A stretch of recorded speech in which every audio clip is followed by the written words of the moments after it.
कटनी में नामांकन दाखिल करने की अंतिम तारीख पर बीजेपी के चारों उम्मीदवारों ने हजारों कार्यकर्ताओं के साथ जुलूस रैली निकालकर अपना पर्चा भरा। वहीं टिकट की दौड़ में शामिल होने के बाद भी जिन्हें टिकट नहीं मिली, वो पार्टी से बगावत करते हुए उन्होंने निर्दलीय अपना नामांकन दाखिल किया। वहीं बीजेपी से टिकट की मांग कर रहे कटनी मुड़वाड़ा सीट से ज्योति विनय दीक्षित, अशोक विश्वकर्मा, संतोष शुक्ला ने निर्दलीय पर्चा दाखिल किया। ये सब अपने समर्थकों के साथ नामांकन दाखिल करने पहुंचे, जहां निर्दलीयों के रूप में चुनाव वह लड़ रहे हैं। तीनों ही उम्मीदवार बीजेपी और कांग्रेस को कड़ी टक्कर दे रहे हैं। पीबीसी के लिए कटनी से हीरा विश्वकर्मा की रिपोर्ट। दाखिल किया है, क्या कहना है आपका और कैमरे पे देखिए यहाँ पर चुनाव में उतरे हैं? देखिए, मैं पिछले 2 पंचवर्षीय से जिला पंचायत उपाध्यक्ष की हैसियत से मैं जनता की सेवा करता आ रहा हूँ और मैं कोई पार्टी से बगावत नहीं कर रहा हूँ। और आप जैसे ऐसे हज़ारों जनता हैं जिनके कहने पर कि भैया आप भी आओ, इस पर भरो, तो मैंने नामांकन दाखिल किया उनके कहने पे। और हम स्वतंत्र हैं क्योंकि हम सेवा करने के लिए उतरे हैं, तो इसके कारण हमने निर्वाचन फॉर्म भरा। तो क्षेत्र में किन मुद्दों को लेकर आप जनता के बीच जाएंगे?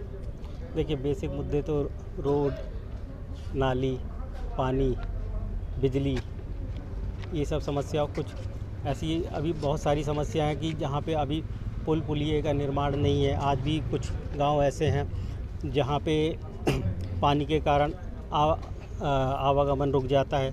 ऐसे कई स्कूल हैं जहाँ बच्चे पेड़ के नीचे भी पढ़ रहे हैं। ऐसे बहुत से मुद्दे। एजुकेशन और हायर एजुकेशन के लिए कोई रोड मैप तैयार है आपका? तैयार है एजुकेशन के लिए अभी जो हम हायर एजुकेशन और एजुकेशन के लिए, स्कूली शिक्षाओं के लिए किस प्रकार का रोड मैप तैयार है? स्कूली शिक्षा के लिए अभी जो हमने प्लान किया था कि हम जो शहरी नगर निगम सीमा के लिए, उसमें जो 58 स्कूल हैं उनको मर्ज करने का हमारा पूर्व में जिला पंचायत में हम प्लान किए थे।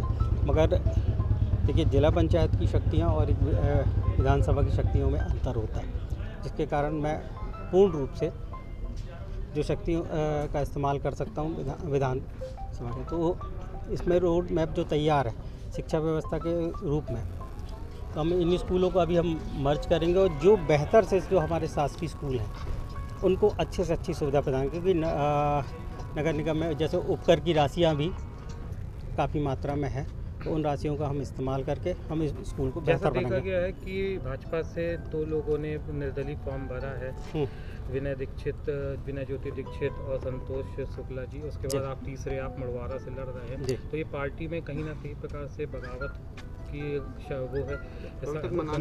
टिकट वितरण को लेकर नाराजगी है? हाँ, देखिए, टिकट वितरण की नाराज़गी की बात नहीं है।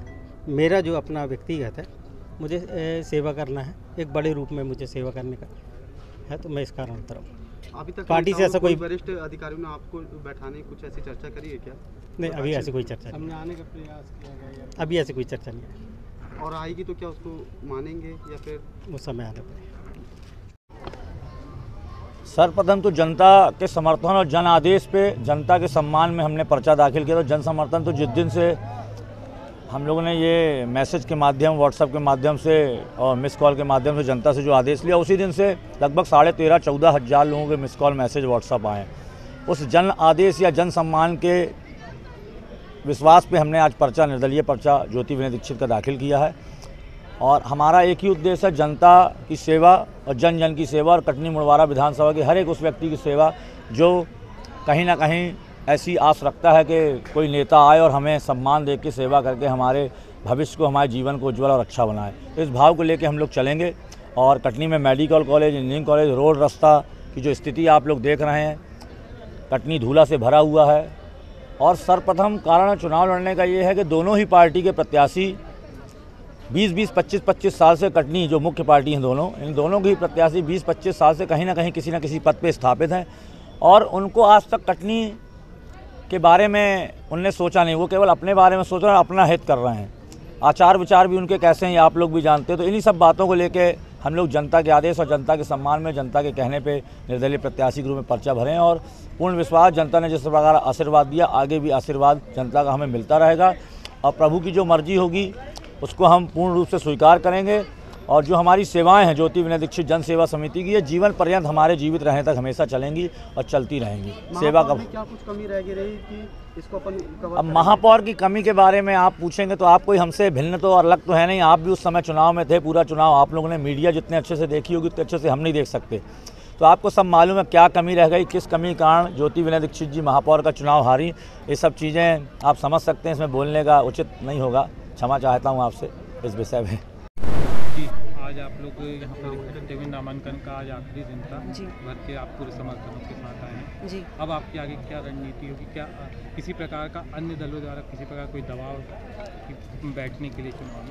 मैंने आज यहाँ पर ज्योति विनय दीक्षित के निर्दलीय प्रत्याशी के रूप में अपना नामांकन दाखिल किया है और आज के बाद से हम लोग सतत अपने चुनाव प्रचार के लिए निकलेंगे प्रतिदिन, और किसी भी पार्टी का हम लोग पर कोई दबाव नहीं है। ये आप लोगों को किसी प्रकार का पार्टियों द्वारा बताया जा रहा है कि हम परिवार की बात है, परिवार के सदस्यों को समझाया जाएगा जी, तो इस प्रकार की कोई और जो भी आएगा उनका हम सब सम्मान करते हैं, कहीं ना कहीं से हम जुड़े थे उनसे।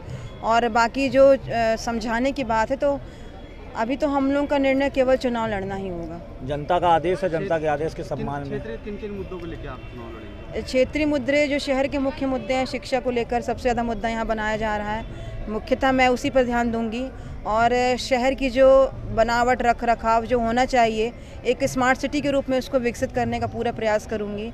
गांवों की शहरों के द्वारा जो कनेक्टिविटी होनी चाहिए उसका वो है मुख्य मुद्दा। और गांवों के अंदर कहीं कहीं पीने का पानी, सड़क, बिजली, इनकी सुविधा नहीं है, उस पर मैं पूरा ध्यान दूंगी। अपने आसपास की हर छोटी बड़ी खबर देखने के लिए हमारे चैनल पुलिस ब्यूरोक्रेट्स न्यूज को बेल आइकन दबाकर सब्सक्राइब करें, जिससे आपको हर खबर समय से मिलती रहे। अधिक जानकारी के लिए हमसे संपर्क करें। हमारे कॉन्टैक्ट नंबर हैं 9039011886 एवं 9770229999।